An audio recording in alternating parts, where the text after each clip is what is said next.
Come and welcome to the Love Shack.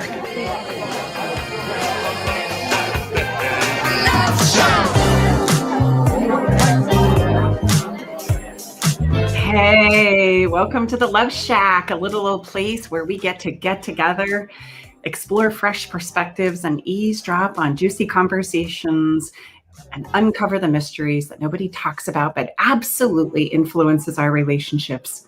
If you are struggling in your marriage, just starting out in a new relationship, or are single and looking to do better next time, this is a great place for you to be today. I'm Staci Bartley, and I'm here with my lover and co-host, Tom. Together for the past decade, we've been loving on people from around the world with the sole purpose of teaching singles and couples how to love more and fear less when it comes to their relationships lives. I'm going to invite you right now to take a pause, give yourself this time, grab your favorite beverage, and come on into the Love Shack and join us for a little bit. Absolutely. And a shout out to our listeners, wherever you're catching us. Just a reminder, we're live every Thursday at 1 p.m. on our awesome station up in Seattle, KKNW 1150 AM. And at the same time, due to the blessed wonders of technology, we are streaming to our YouTube channel, which is Love Shack Live Show. Also to our Facebook page, which is Love Shack Live Show. And then we're uploaded to all the podcasts. So wherever you gift us some of your most precious time, we certainly appreciate it. And thank you for being with us. We wrap our arms around all of you and say, hey, welcome in. It's great to be here with you today. And today we have a conversation about, endings. Because as human beings, we're not so great about endings. We like the beginnings. We like the fresh perspective, hope. I have a dear family member who says hope is the most important thing of all, not love. And we have conversations about that quite frequently. But hope is a critical component to us as human beings, knowing that there's an opportunity to go again, a do-over. And today I want to impress upon you and share some stories with you about how every ending is really a new beginning somewhere.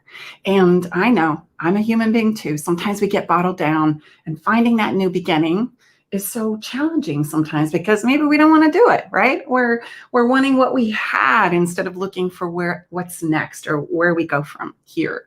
So to help us with this, we have a special guest that will be joining us for the heart of the matter.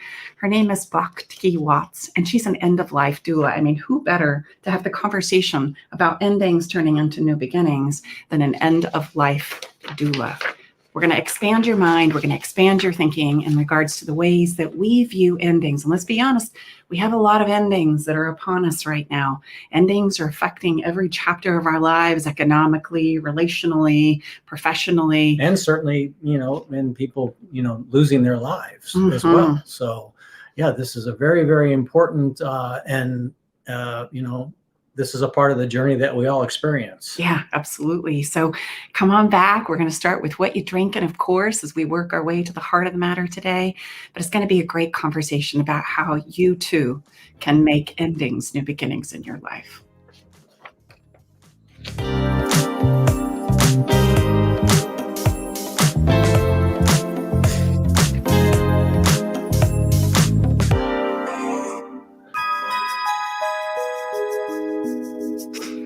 Ready to learn the most important thing you can do to revitalize your relationship today?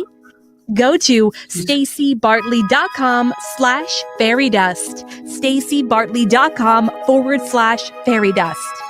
This is the number one thing Staci teaches her VIP clients that has the power to improve the health of your relationship today. Learn how sprinkling a little fairy dust in your relationship can stop arguments in their tracks, rekindle your spark, and take your difficult conversations from the struggle bus to easy street.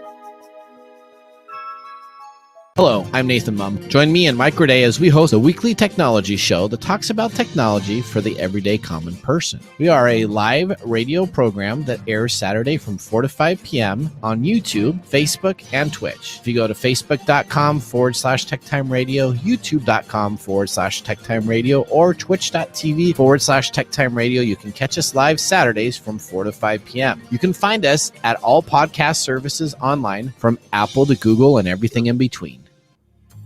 Are you tired of sitting on a couples counselor's couch and feeling like you're just rehashing the past and making no progress? Do you feel like you're holding on to your relationship but panicked you're losing your partner? It's time to learn how to deepen your connection. Finally, resolve the arguments that keep coming up. Email. Understand yourself and your partner, and create the level of intimacy you've been dreaming of. It's time for love to tingle your toes again. Schedule your private session with relationship expert Staci Bartley at stacibartley.com/checkup.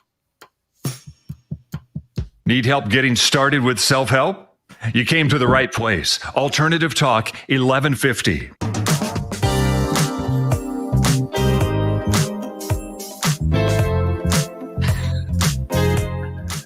Hey, welcome back.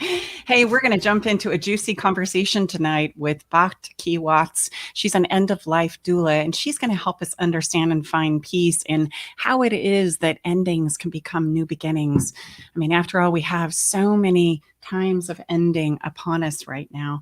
And it's something that we've got to start embracing and talk about, because if we don't, then all of a sudden we're trying to run from some of the challenges that we don't want to take a look at. So we're very excited to have her as our guest today. But first of all, we got to jump in, and we've got to start where all things start when we gather as human beings. And it always starts around something that we're drinking or that we're sharing with you, or something that we're eating when we all gather face to face. And that's all going to be possible at some point in time. I'm so excited for those moments. But imagine we're all together inside of the Love Shack today, and Tom and I are going to share with you what we're drinking. At least we're going to do our best, right? In our What You Drinkin' episode, Eric has this cute little cork thing, and I'm waiting for it. Like, you know, you pop the cork and you go, shh, it's fantastic. Anyway, pretend like, yay! Man, look at that. Man, we're getting scary scripted right here, baby. This is so 600 good. Miles of synchronization. Synchronization. Excuse me. Synchronization. And today, I mean, it's always sparkly. Why? Because it's always a time to celebrate. It's always a good time to celebrate anything. And so sparkly is kind of our thing. And today we're drinking something from France. But from France, we can't call it champagne, and we'll get into that in a minute. But honey, why don't you tell us what it is we are drinking? Let's stop beating around the bush. Well, Crémant de Bourgogne. It'd be fine to say Crémant de Bourgogne. Crémant de Bourgogne, French sparkling wine. That's what it is. That's what it is. And we are going to take a very short break. We'll be back. We'll finish this out.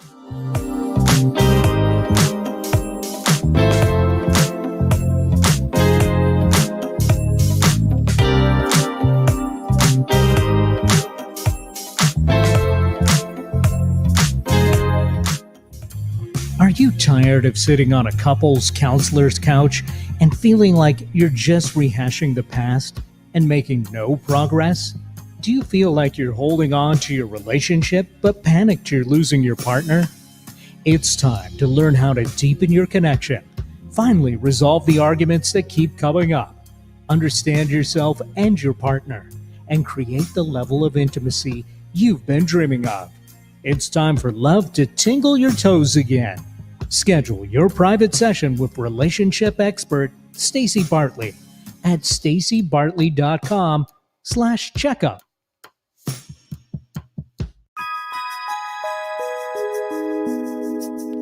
Ready to learn the most important thing you can do to revitalize your relationship today? Go to stacibartley.com/fairydust. stacibartley.com/fairydust. This is the number one thing Staci teaches her VIP clients that has the power to improve the health of your relationship today. Learn how sprinkling a little fairy dust in your relationship can stop arguments in their tracks, rekindle your spark, and take your difficult conversations from the struggle bus to easy street.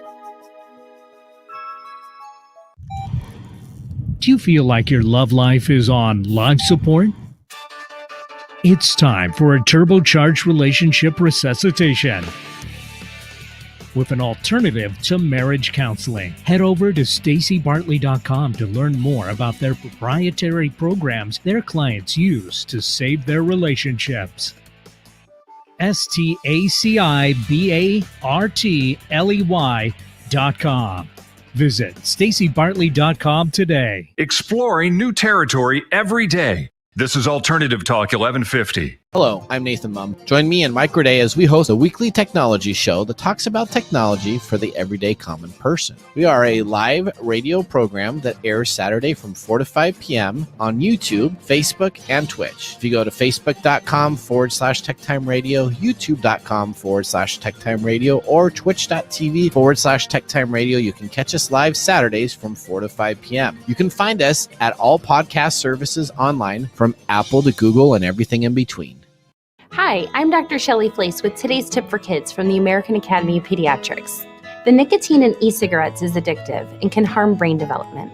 That's why I worry about teens who try e-cigarettes. Many young people use pod-based e-cigarettes like Juul, which have high levels of nicotine. And because teens' brains are still developing, they can quickly become addicted. The tobacco industry uses fruit and candy flavors to attract young people, often turning them into lifelong users. For more, visit healthychildren.org. Hi, I'm Dr. Michael Northey, Health Tip of the Day from the African American Wellness Project. Asthma affects 25 million people nationwide, and every day 10 people die with it, with African American women and children being most at risk. Early warning signs include coughing, especially at night, or with exercising and wheezing. Almost all asthma can be effectively managed with a good action plan. So talk with your doctor today, and for more information, visit aawellnessproject.org. Every person with a disability deserves equity in education, employment, and their community. Sherwood Community Services takes pride in serving all people with disabilities and their families since 1957, including in rural areas and non-native English-speaking communities. Sherwood provides service in Snohomish, Skagit, and Island counties. Sherwood is open for referrals for telehealth and virtual support for children and adults with disabilities. To find out more, visit sherwoodcs.org. Sherwood, believing in abilities.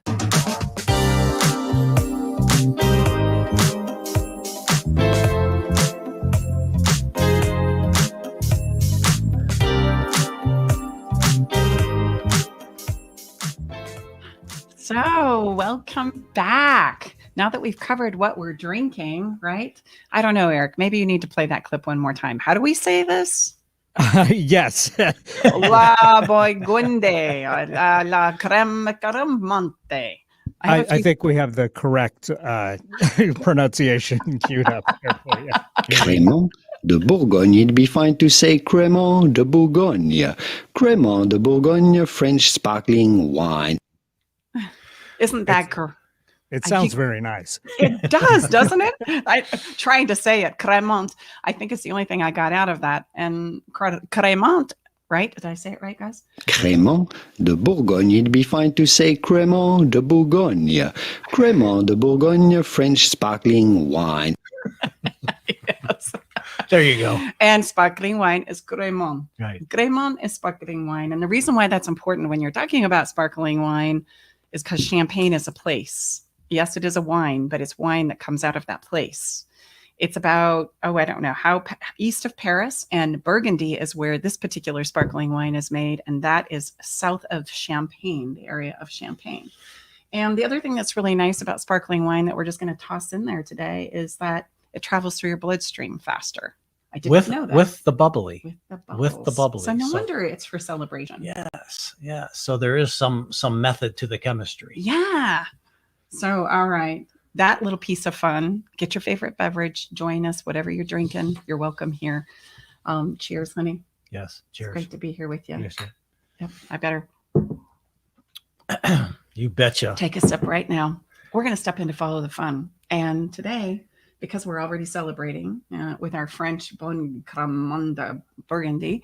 Please. That's obviously, ladies and gentlemen, you can tell we're terrible. I mean, we barely do okay with English, let alone French and Italian. Yes, we're not. That's very good at embarrassing. French. It is. But we're going to move on to Follow the Fun. Beautiful. Okay. Follow the Fun is, I don't know, Eric, if you've got a he laughter, that would be fantastic. Man, Go we're ahead and throwing throw Eric it under in the there. bus right I now. know, Eric, we're just kind of putting him on the Oh, spot. Casey's bored right now. We want to celebrate some life today. And that's going to be my Follow the Fun moment. There's a wonderful quote by Thoreau. And he says, "Oh God, to have reached a point of death and never have felt like I've lived." it's important for us to look at that. And so today we just want to celebrate. Eric, I had a little click in the back. Do you want to play your hee hee hee ha ha ha?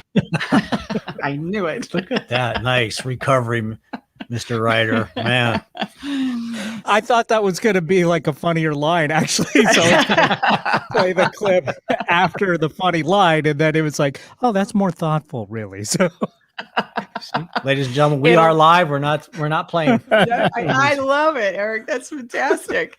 It is kind of a deep thing, but here's the thing I want to impress upon you when we're talking about follow the fun. You might be thinking, oh, Stace, that's not very fun. I don't really want to think about that right now. But look, here's the thing.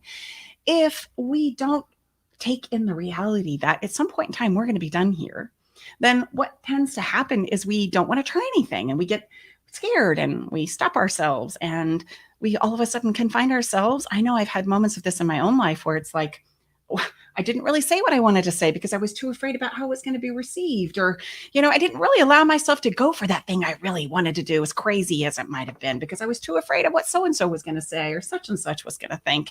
And I've never really cried and laughed so hard that I peed my pants. Like, that's a thing. Like, and if you haven't done that while you're alive on this planet, then that might be something that you want to pursue for real. Because here's the thing, crying and laughing and allowing despair is part of the human experience. And if we deny these things, we push them away because we're afraid of them or we don't want to live in them, it kind of puts us in a never, never land that really doesn't exist. So today I want to invite you to celebrate your humanness, your craziness. I want you to celebrate your inadequacies. Just celebrate you. Like, write a letter to yourself, and I need 10 things about what you celebrate yourself about, things that you can do, things that you love, things that you enjoyed, things that you want to do again that made you like feel alive and happy and joyful for no darn reason whatsoever. Because here's the thing. We need to embrace our humanness. And this means that we're going to make messes. We're going to forget things. We're going to get off the elevator on the wrong floor. We're going to say something stupid and everybody's going to laugh. We're going to go to put those pants on and maybe they've gotten smaller since they were wrapped around your waist. And, and maybe when you pull your swimming suit out for the summer, you're finding that somehow it shrank. Might look like Fred. Celebrate it all because it's all part of the human experience. Take it all in because the reality is the day is going to come when your living is done. And we're going to keep talking about this today, but celebrate you today. That's my follow the fun moment. By writing yourself a letter, give me 10 things that you're celebrating about how amazing you are or what you've done or what you loved and what you can't wait to do again or what you hope to do. And then celebrate that. So give us an example. Exactly what would that be if someone put pen to paper right now or when it's safe to do so? Mm-hmm. What would that be for you? What would that be for Staci Bartley? Oh, for Staci Bartley. Staci Bartley wants to make sure that she skydives when she turns 60. That's in like 3 years. Just so everyone knows, I won't be participating in that. I'll be waiting for her safe arrival when she touches down on the ground. It's something I've always wanted to do. And yes, it's crazy. And when I share that with people, they always tell me how crazy it is and how crazy I should, not do that and how unsafe. I know, but I want to do it. And if I die doing it, that will be a good day. Right. Okay. I'm also going to celebrate all the silliness. I can be pretty silly. But I mean, again, specific to the, how you would write that out, 10 things. So, I am silly and I love it. Thank you. I made a huge blunder yesterday and it was hilarious. Gotcha. I really screwed it up and I'm going to do a do-over again. I can do that. I am creative. I am thoughtful. I am masterful. I am loving. I am et cetera, et cetera. Fill in the blanks. I can't wait to do X, Y, and Z. And just a quick, again, all kidding aside, there's power. I mean, we don't need tons of scientific proof. Pen to paper is a visceral, important. You could also type it, but there is power when you pen to paper. So that's what we would encourage you to do. And if you want to take this little follow the fun to the next level, go share it with somebody. And let them do it and share it with you. And you guys are going to go down memory lane. You're going to plan. You're going to get into the space of co-creation. So have some fun with us. And by the way, speaking of fun, fun list. You need to get on that fun list because that fun list is just fun. And we do giveaways every month. And, I'm going to be honest with you and tell you there's not very many people on it. Wink, wink. So next month when the drawing comes, you're going to chances to win are better now than they will be later. How about that? Yes, and you can get on the fun list by going to stacibartley.com/podcasts, and you'll see an opportunity for you too to get on the fun list. Beautiful. So, babe, I think it's time for your moment, Tom's tantalizing tip. Where you get to share your wisdom with us about your thoughts and feelings about the relationship journey from the male perspective. Because I know I don't give you, I know I hog the mic. I hog the mic. I like to talk. I like to go on and on. I like to teach. Anyway, you get the point. Okay. Take it away. This is actually a very powerful Tom's tantalizing tip, because it's a reminder. Death for me is an incredible reminder of how precious life is. Long story, short story is Staci and I are sitting here, blessed and grateful to be sharing with you now in the Love Shack because of death. So in 2010, I had a sister pass away, unfortunately, and then 7 days later, a family friend die unexpectedly of a heart attack. And for me, it was a very, very, powerful reminder of how precious life is. Most of us don't know when it will be our last. And I chose, it was right before Thanksgiving in 2010, to reach out to the people in my circle and let them know how much I love them. And we'll share sometime the whole version of our story. But I didn't know Staci very well, but something inside of me told me to reach out to her and just let her know that I was thinking about her. And I just gone through this very powerful, within 7 days, losing two people very close to me. So there's a lot of synergy amongst this Tom's tantalizing tip and our wonderful guest coming up here shortly. So, and it is, both Staci and ours birth fathers died in the same year. So we've experienced death as young people and then subsequently later in life as well. So it's just a reminder. We like to say in our work, none of us know. Most of us don't know when it will be our last goodbye, our last kiss, our last hug, our last meal shared. So anyway, there you go. Oh, that's awesome. Okay. Well, gosh, Tom, that's awesome. And our story really is, you and I were affected by death at a very young age. Death and has certainly been a part of our life and what we've grown up with. And as kids, we've had to get comfortable with that conversation very early on. Yeah. Well, in fact, it was interesting that last week's show, if you haven't listened to it, we would encourage you. It was all about honoring all the mothers in the world. And then this week, May 11th is the day my father passed away 51 years ago. And I said to Staci, I wonder when Mother's Day was in 1970. So thank goodness for Google. Well, Mother's Day in 1970 was May 10th. So May 10th was Mother's Day. May 11th, my father passed away at 42 years old. And my mother was 40. And my mother had four boys, 18, 16, 13, which was me, and 7. So talking about endings or new beginnings. Mm-hmm. Yeah. And my father died in 1970 as well, October 9th. And there was 5 of us. I was the youngest at 7. And my brother was the oldest at 19.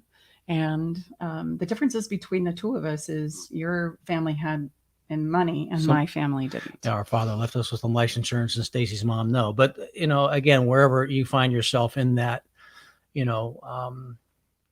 incredibly new journey, I guess you'd like to say, a new place of either possibility, or you could just kind of throw in the towel. Both of our mothers were amazing of how they navigated that, especially 100%. At that time of history. It was not nearly like it is now. Yeah.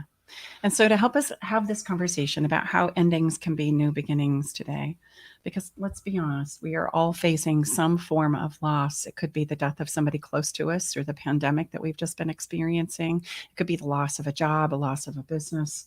It could be the loss of many things, a loss of a home, relationship. There's a lot of people deciding that where they were is not working anymore. Mm-hmm. Yeah. So we wanted to have somebody come in and help us with this conversation. And I'm so delighted to share with you that right here today in the Love Shack, we have a very special guest for you. Her name is Bhakti Watts, and she's an End of Life Doula, and she's certified by the International End of Life Doula Association. She, in 2015, trained with Living Well and went on to train with Dying Well in the UK. She's also a hospice volunteer and an in-home care partner, and has volunteered even at the Dougy Center in Portland, where she served grieving children and their families. She's also a Reiki practitioner. We want to welcome Bhakti to the show right now to join us. Hi. Hi.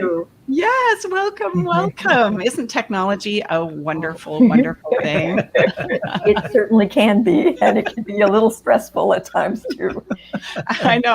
I think everybody's got their blood pressure up today, huh? That's good. We just need a little more sparkling wine, honey. We're going to be just fine. Right. I think, would you pour me a little of that? So, Bhakti, where I'd love to start in you sharing with us is how it is you came to do the work that you do. I think there's a lot of people who are fascinated about, gosh, I didn't even know an end of life doula was something that you could do, and what would lead one to do the work, that precious sacred work that you do. Tell us a little bit about that, would you?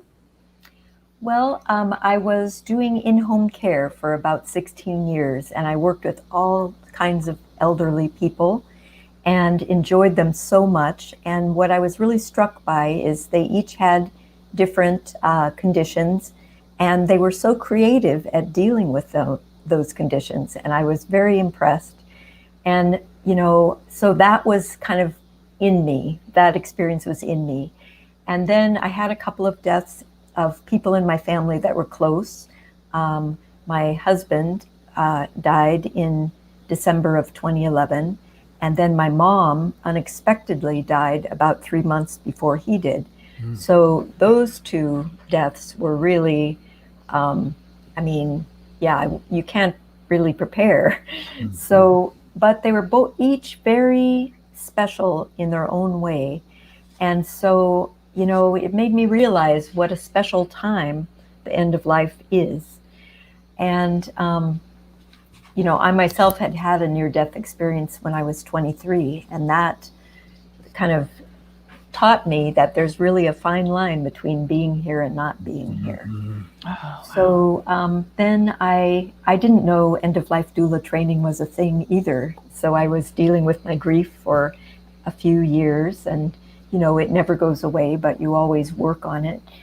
And then I heard in probably it was 2014 when I learned about End of Life Doula training, and I just knew right then that was what I wanted to do. So, where do I sign up? And so I did. That is so great. It goes to highlight that we all have a special, unique place that we feel like we belong, right? And sometimes we just don't search long and far enough for it, but there's one place where we all maybe there's many places, not just one, but there's a place where we all go, yeah, that's for me. This is my thing. I want to do that, whether it's whistling or End of Life Doula. I want to ask you, I know this is kind of a loaded question, but it's something that came up for me as I was putting this show together that maybe is on the hearts and minds of many of our listeners. What do you know about the ending of death that the rest of us should know? Well, I guess what I would say, what I have learned about it is that you never know what it's going to look like. And for each of us, it's different. And it feels to me, from having attended many people now, that it ends in the perfect way for the person. And we can't always tell. I mean, when as onlookers, we don't always know why that is, but it seems very, I don't know, I just have this felt experience in me that that's what it is, that how we go is the way we're meant to go. And we get our lessons right up to the end, I think. I don't think we stop learning until the very end. So if people are hanging on and people can't figure out why, it's often, I think, that they have a little more work to do, a little more learning to do. Wow, that's profound. So it's a creative process for the individual, just like life is overall, right? Where we're figuring it out as we go, is what we say in our body of work, step by step by step by step. And the experiences that you have in your life are always a byproduct of, right, the choices that you make personally. So it's always going to be the perfect journey for you, up to and including even the way that you die. Right. Yes, that's exactly right. Wow. That's just profound. And so if you could, how could you give us some tips and tools in regards to how to prepare with death? We know that it's a part of life, but it's not a part of life that we like to talk about necessarily, right? It's a part of life that we would kind of like to put off and think isn't going to happen. It's a sobering thought, and I call it even a taboo subject in the work that I do, because it's kind of like around sex and poop, right? We've got to talk about these things because they are important to our lives as human beings. So, and death is certainly one of those topics. Right. What are some things that you have used with your clients that help us kind of find peace around this idea of death, and then maybe encouraging people to turn and face it, to start to look at it? Well, I loved your list that you were talking about earlier, about making a list of what's wonderful about you. And also, I think it's a good idea to make a list about what are the things that are basic to your being, that you really want to have present in your life till the very end, as much as possible. So for us, if we think of that for ourselves, then we really can live fully, and we can express to others what we want at end of life, which is a really important thing. And then if we're working with someone else who's dying, it's a wonderful thing for them to have those questions asked about what's really important to you, and maybe creatively determine how you can keep those things in the person's life for as long as possible. Like, say, for instance, if they had been a musician and now they can't play the music anymore, well, of course, you could play certain music that they really love for them. You could bring someone in who plays the instrument that they used to play and have that person play for them. You could really think of ways to help them to have that in their lives for until the very end. So I think that's something that's really important to do. And then the other thing is, I think it's important for us in our lives to reconcile with people if we've had a falling out, like to try to have that conversation with them of, maybe we didn't see eye to eye, but I really still care about you. I really still feel strongly that I have a connection with you. And if that's not possible, you might need to write them a letter and mail it or not mail it. And the same for someone who's dying. It's important for them to have a sense of peace about their life. And so to have them write letters or visit with somebody that they've had a problem with, and it's their last chance to really kind of settle things. And it's really powerful and beautiful for them to be able to do that. One other thing I'll just say too. Yeah, sure. If you can help them to review their life, that's part of determining what's been important to them. But also, it's good for people who are getting near to death to be able to see what they've accomplished and the good things that they've done, because especially when they're ill, they might lose track of that. So we can kind of hold that space for them of here's who you are, and bring that with us every day when we go to visit them is, I'm holding who you are, and talk to them a little bit about that, because it's really good for them to be reminded who they are and who they have been. That's so great. The phrase that came to my mind just now was remember when. Yeah. Remember when. Yes. Right. And we take this trip down memory lane. I love that, because it's interesting as human beings, even when we're not having a near-death experience, endings tend to bring up those places inside of us where we start reviewing. But it's interesting, the majority of us have a tendency to review things from the negative. Yes. Instead of reviewing it from all the wonderful things that I've done or experienced or had at this time of loss, what I'm reviewing is the loss in all of the things that I didn't get or I didn't arrive at. We tend to go there, right? Right. And instead of celebrating, like you're suggesting, all of the ways that I have lived, I have created, I have experienced, I have done. And that's so empowering versus minimizing, right? Right. I mean, and even if somebody's starting to go down that negative path, you can help them to think of ways that those things have been there. maybe not in that particular situation, that maybe they didn't have courage in the one situation, but think of all the other times that they had courage. So you can really help them to kind of shine the light in a little bit more positive direction. And let me ask, if I may, what I've read, and I'm sure you can let me know if I'm correct or not, that many times when people are, going towards the end or at the end of their time, it brings up a lot of opportunities for, like you had shared, to have those conversations perhaps that they didn't have and whatnot. So rather than waiting to the end, I mean, that's wonderful. Please don't get me wrong, but how would you encourage us to look at, I like to say, create the conditions that make the result inevitable now? Meaning, how can we, environment matters. In our body of work, we like to say what you need for people to connect, especially lovers, spouses, husbands, is permission and safety. So what would you say are the ingredients that we could take, what you get the privilege to be a part of? Where could we put that into our relationships now and have those conversations that oftentimes are not had until the end?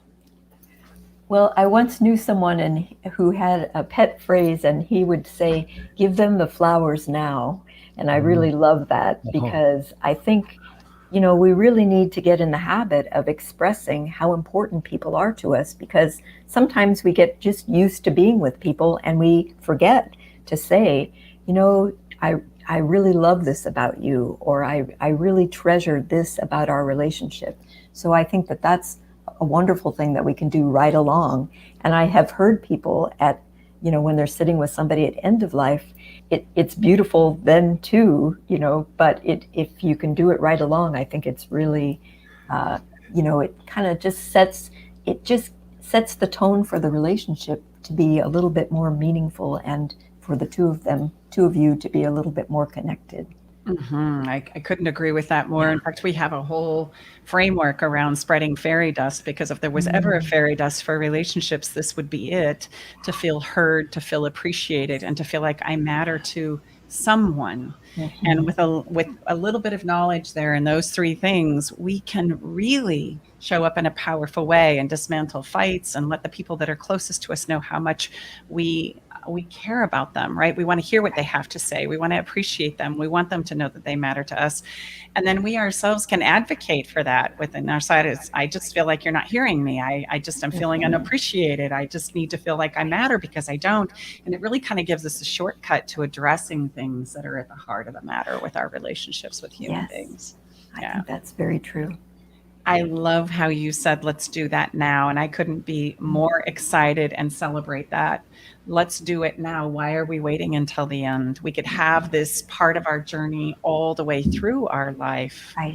Right. Well, so I want to talk a little bit about the ability to let go, because I see that really hangs us up as human beings. Like it's sometimes we're clinging so ferociously to what was, or not wanting to let go, that we then can't step forward and embrace that open door that's staring us right directly in the face, right? And we refuse to move, which kind of gridlocks us in time. And time passes, whether we're embracing that open door, that new beginning, or we're still clinging to the loss, to the ending of what once was. Could you speak to that a little bit for us? Well, I think it's really important when someone's grieving to talk about it, to really open up and tell as many of your friends as possible, for as long as they will listen, that about what was meaningful about this relationship for you, what was meaningful about this person, so that they kind of understand where your grief is coming from. And the more times that you talk about that, the more you realize the parts of the relationship that are in you, that are part of you, so that you kind of can, the grief runs its own course, but you can start to see that this relationship is inside of you. This relationship is a part of you. And even though the person is not physically present with you anymore, you still have that, and that has changed you forever. So in that way, they're still present in certain ways. I got a piece of art today from a friend, and it says, nothing is lost. And I think that that's, the physical body may be, have changed form, but really the essence of what you had with that person still exists. No, I love that. And I can totally relate to that on a personal level. I had many experiences after losing my dad at a really young age, that when I was going through a really difficult time, as my years of 17 through, 47. It took a long time to show up, my friend. Anyway, as I was going through difficult times, especially in my youth, I would have dreams about my father, and I would hear his voice in my head, and I could awake to these moments, and they would really fill me with a lot of hope and joy. And I think that's so spot on, because they are a part of us, and sometimes we forget that they aren't.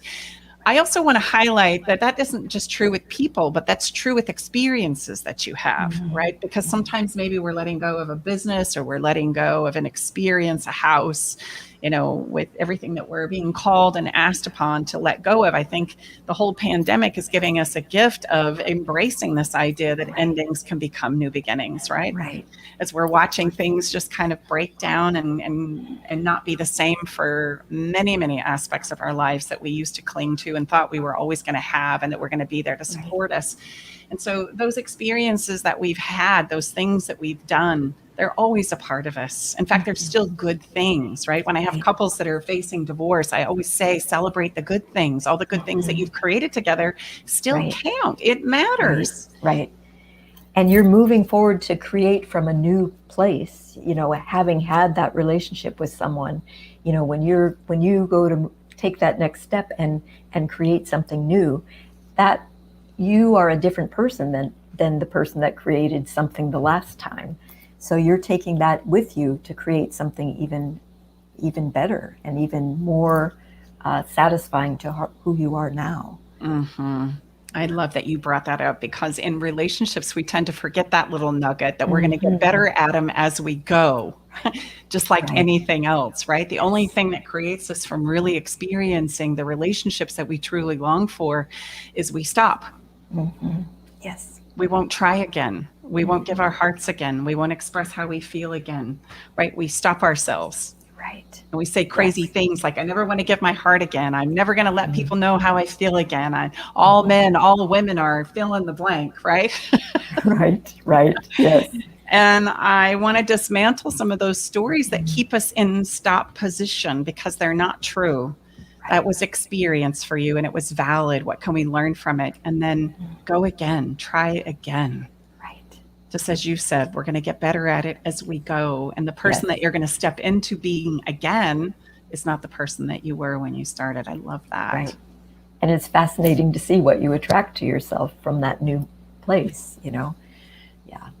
I know in my own relationship history, I can literally track it. Like, I can look back at my previous significant relationships, and I can see where I myself am growing. I'm getting better at showing up, at not, pleasing so much, about advocating for myself a little better, about getting the idea. I remember one of my boyfriends that grabbing my little shirt and saying, "You're a princess, value yourself." And that was huge for me, because I didn't. And to have somebody in your exterior kind of help you along in those journeys, I think that's the point of lovers in the first place, right? It's not about whether the relationship lasts or not. Right. It's about, you being part of the journey and growing in it. If you want to put your personal growth on steroids, go ahead and get into a relationship. It's going to take care of everything. That's true. That's for sure. So any stories that you feel you want to share with us to kind of drive what you're sharing with us home today? Well, I guess there is one story of a friend of mine. His dad was his wife was in India on a pilgrimage, and so he was home, and his dad was in an assisted living, and his dad decided right at that time that he didn't want to do kidney dialysis anymore. And so my friend called me and said, "Can you come?" And I said, "Sure, I'll be happy to." So I went there, and it was they had kind of a tumultuous relationship right along, because they were kind of the same type of people, and so they had a little trouble sometimes getting along. But it was one of the most beautiful scenes that I've been a part of. And I will just say that I was sitting at the foot of the bed holding his dad's foot, and he was sitting next to the bed and talking to his dad. His dad was not conscious any longer, but he was, I'm sure, hearing. And he was telling his dad all the things that he loved about him, like we talked about doing earlier. And he just kept, he thought of so many things. He just kept going, and it was just the most beautiful, so heartful, and such a beautiful way to send somebody on whatever their next step is, to send them on their journey and to say goodbye. So that was one that really touches me when I think about it, every time I think about it. Oh, and I imagine myself in that same place, and I think, boy, what a wonderful way to go.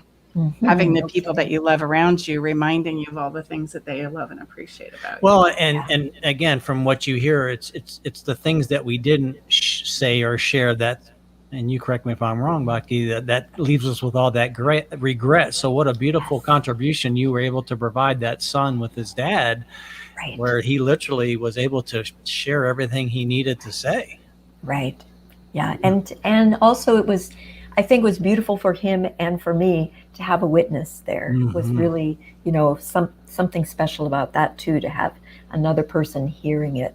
So, you're saying it for yourself, you're saying it for the person who's dying, and you're proclaiming it to somebody else. And it was great in that way too. Well, so gosh darn it, we're going to have you come back and continue this conversation.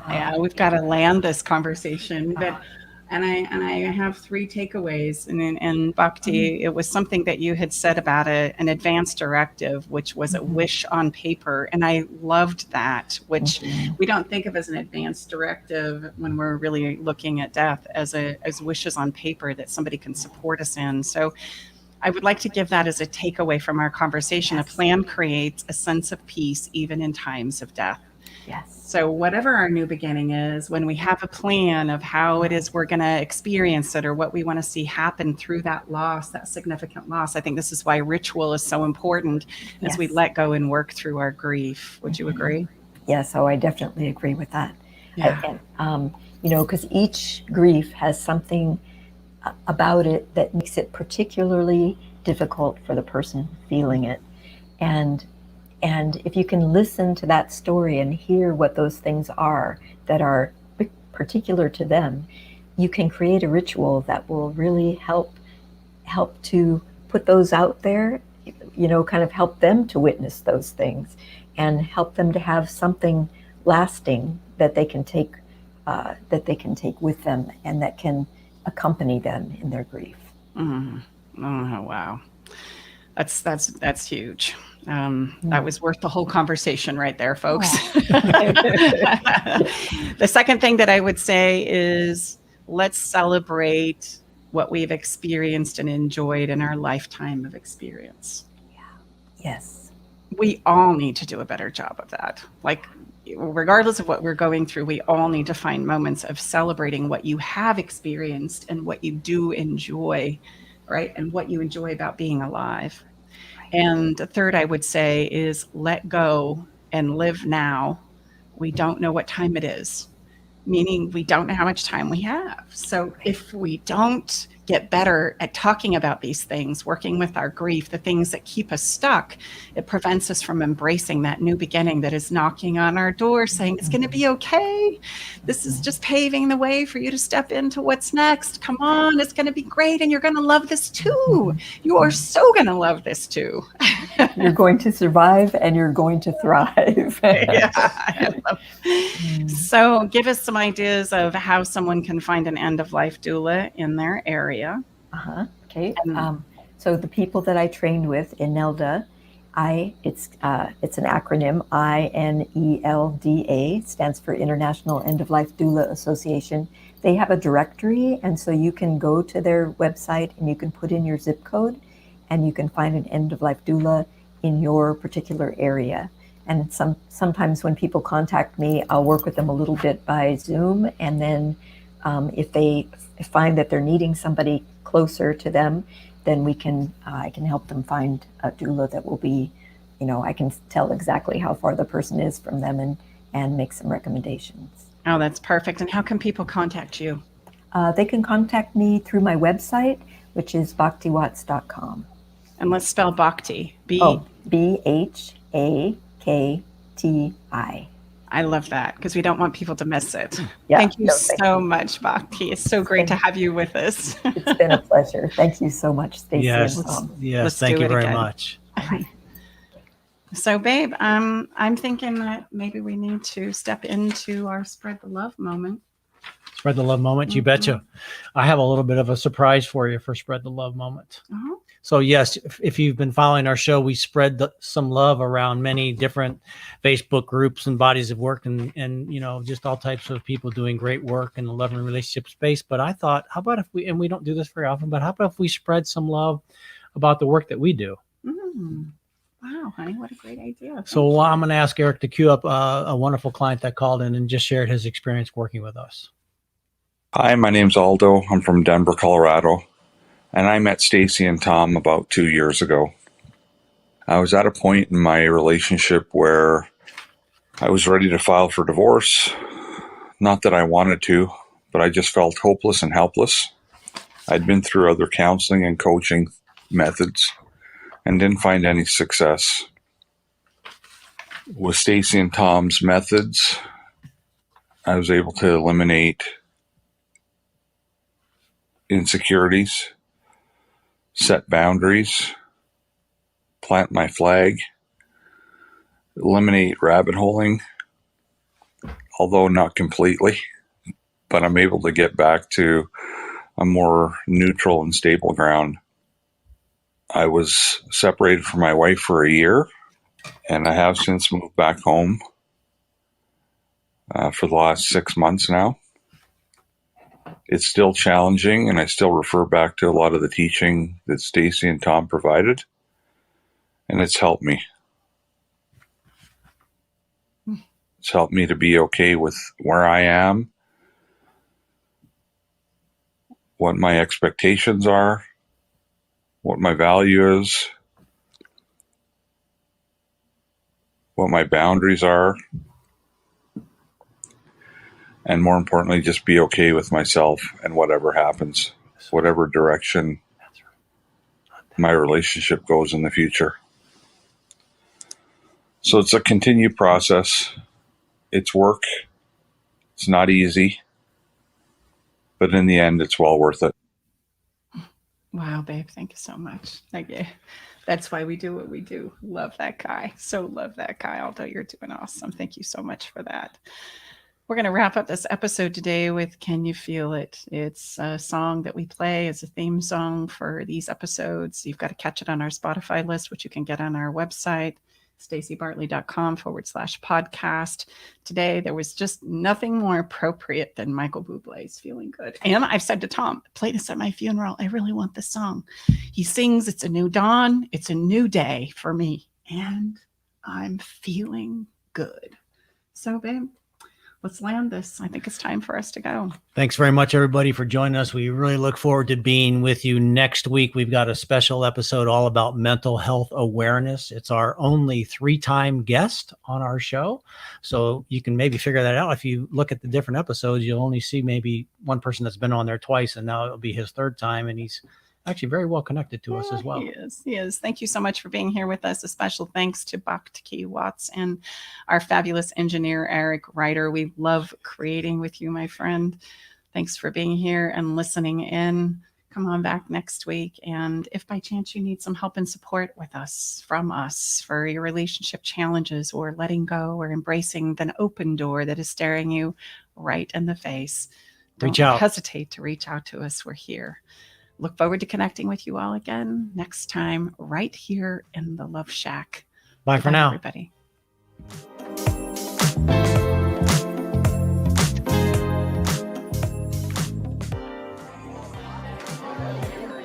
Thanks for joining us today in the Love Shack. We hope you came away with something that made your toes tingle. We recommend you keep that good feeling going by getting on our fun list, where you'll stay inspired and have the chance to win cool, fun stuff. Join the fun list at stacibartley.com/fun. That's stacibartley.com/FUN. Love the show? Help us spread the love by sharing the show with others. You can find Love Shack Live along with our past episodes wherever you listen to podcasts. You'll also catch us on YouTube and Facebook. And if by chance you're needing help and support for any of your relationship challenges, visit stacibartley.com. That's stacibartley.com. Okay, everybody, time to go. We got to close the doors to the Love Shack for this week. You don't have to go home, but you can't stay here. Come back next week, though, and join us for another edition of Love Shack Live with Tom and Staci Bartley.